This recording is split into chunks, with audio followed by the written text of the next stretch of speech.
Yet another patch has landed in Infinite Galaxy, bringing us some quality of life improvements and some major changes to the way that Flagship experience works, so we've got a lot to talk about.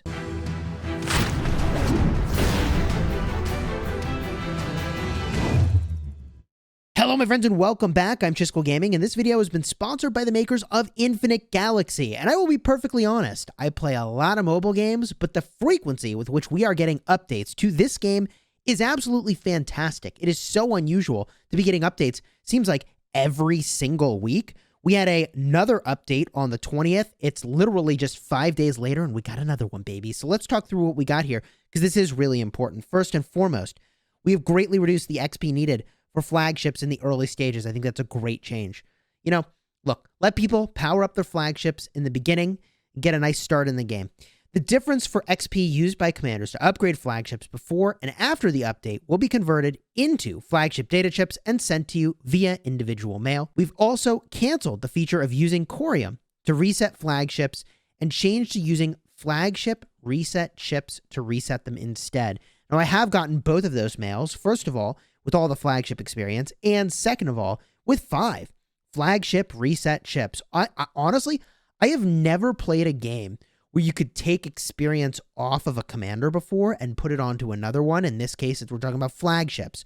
So I think the fact that this feature exists is actually an amazing quality of life thing. The way we could do that before was really, really good, like broken good.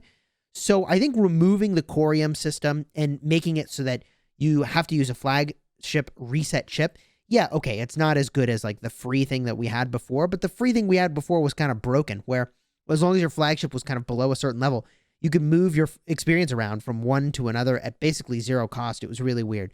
So I think this makes sense as a change, and it's great that they're making it easier to level up flagships in the beginning. And if we make our way over to the trade center, has this arrived in the shop yet as a thing we can purchase?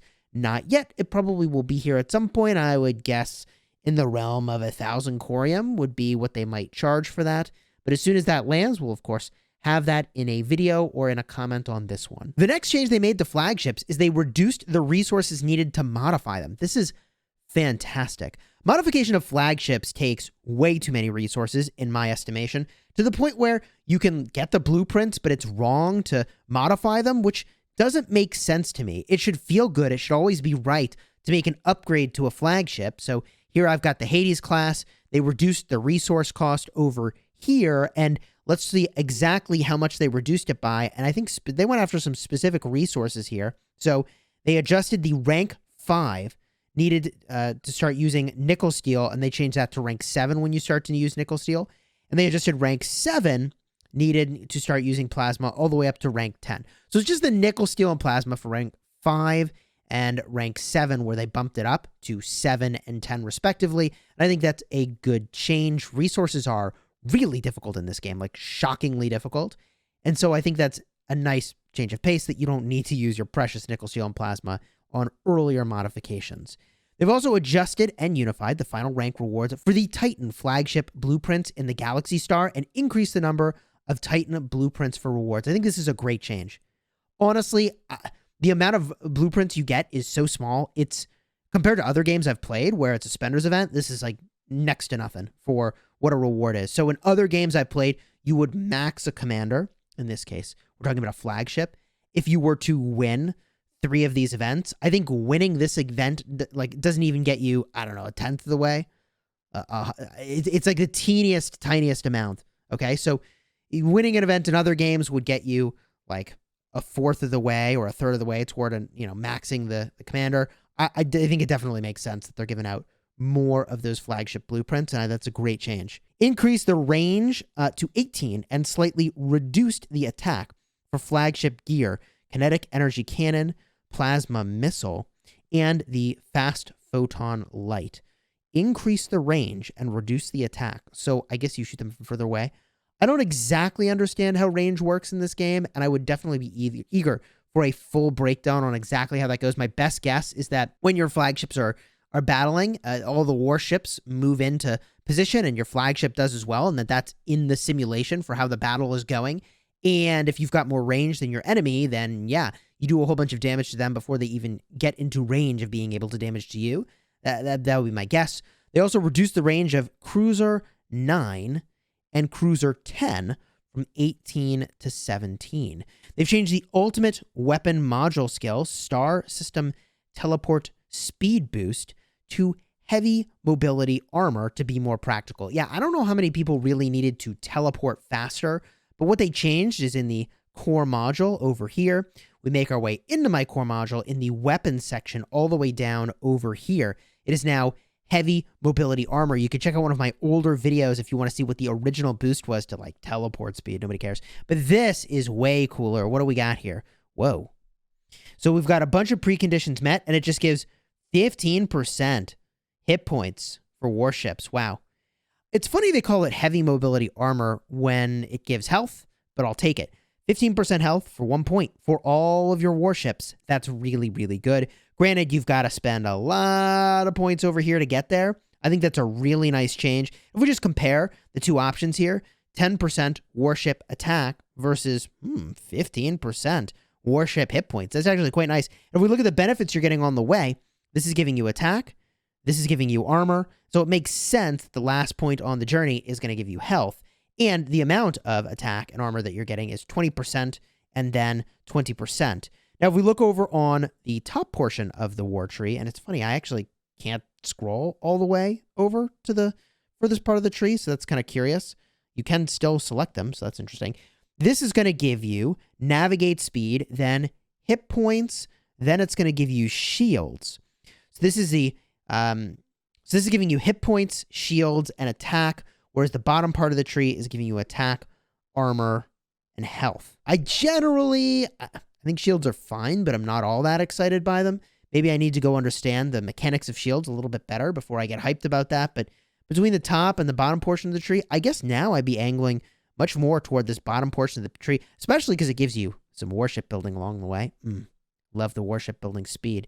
Looking into the final changes on this update, and man, I'm almost at a next level of core module. Hello, baby. They've reduced the requirements to get a third scout. It's now down to level 13 of the Exploration Center. I think that's absolutely fantastic. Let's get new players into this game faster and exploring and getting value. They reduced the difficulty of the tactical training base. So if you haven't battled the tactical training base yet, be sure to go and do that at a higher difficulty than you normally might and see how that goes for you. Rewards for completing the world missions also require the spaceport to reach the corresponding level to be able to collect. Those world missions, I think, are the course. Yes, it is the course. It says world mission in the upper left. Let's see here if it shows a level. I don't know that it shows what the level requirement is, but I guess what they're showing is that like you can't just have a farm account, I guess, that's really low level that gets a bunch of these rewards. I imagine they'll add a little more clarity into that as we go, but sounds like you can't have a level 1 through 4 account stacking up rewards. Not that I know that that matters that much, but okay, now it's level constrained and that's totally fine. They've increased the number of resources dropped and reduced the number of material chests dropped in the Campaign Simulation Center. That's fine. They're basically giving you resources as like raw resources that hit your storehouse rather than resources that are in chest form. You weren't getting that many anyways, so it doesn't really matter. Optimize the display info and the using experience of the core module, fleet formation, and some other UI elements. There were, of course, on the topic of UI elements, changes to the way that you can figure out how to do planet gathering, which I think is fantastic. Planet gathering, the best way you could do this before was to go in and you would have a bookmark in the upper left over here. I would bookmark the planets that I wanted to go to because it was just such a pain in the butt to figure out like which planet has the resource I want. So I bookmarked the planets that have what I want. But you can see now, it shows the nickel steel underneath the planet. That is magical. May not seem like a big deal, but trust me. Makes it so much easier to find the planet that you might want to gather from. In addition, if we make our way to the Alliance menu, we go over to our Alliance territory. We go to Planet Development. Boom. It's now showing the resources from the planet on this screen. It's a small change, but it's honestly a big quality of life change because it was such a pain in the butt to find a planet before, to the point that you might need a specific resource. You might benefit by going a little bit further to a higher level planet or system, and you'd say like, no, I'm just going to go to the nearest thing because it's just finding what I want was hard. And now it's so much easier. I mean, can you imagine If you wanted to figure out if this system even had plasma, which they do right over here, having to tap literally every planet, I mean, that's what we were doing. This is way, way, way better. Oh, P.S. there is one more thing that we just found, which is, I mean, the value is higher than I've ever seen on any bundle.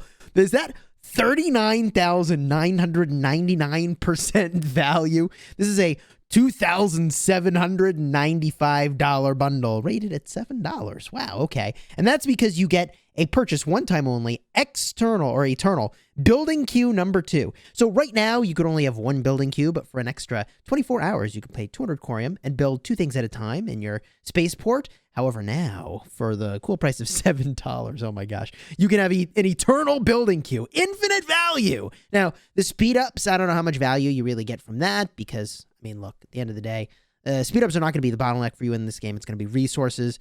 The resources in here, I mean, that's nice that there are some. In fact, for the price, yeah, this bundle, it's got value. I'm literally going to buy this as soon as I'm done recording, and I think that there's definitely value there. However, I do want to call your attention to the fact that in the late game, are you even the mid game, and not even late game, by the mid game, are you even going to have the resources to run 2 buildings at the same time? I don't think you will. So on the one hand, this is a very, very good early game pickup. By the time mid-game rolls around, I'm not so sure you're going to need this anymore. I have been spending corium on resources, and I've got a bunch of corium, and I'm going to be burning through a lot of it. I've just hit the point where, like, yeah, stuff's really, really, really, really resource intensive, and I'm out of resources. So for me, upgrading things like my command center, I mean, look at the resources I need here. 26 million titanium steel, 22 million deuterium.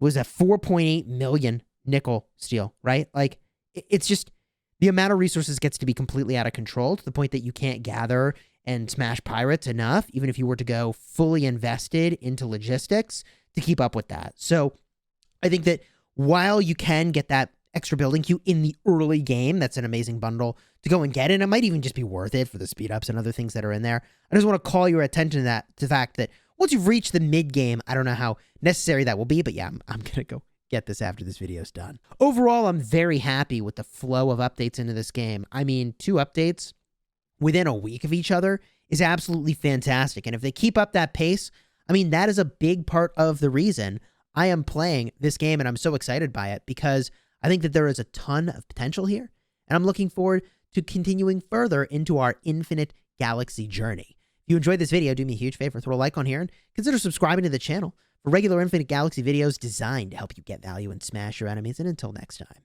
you have fun smashing your nebula.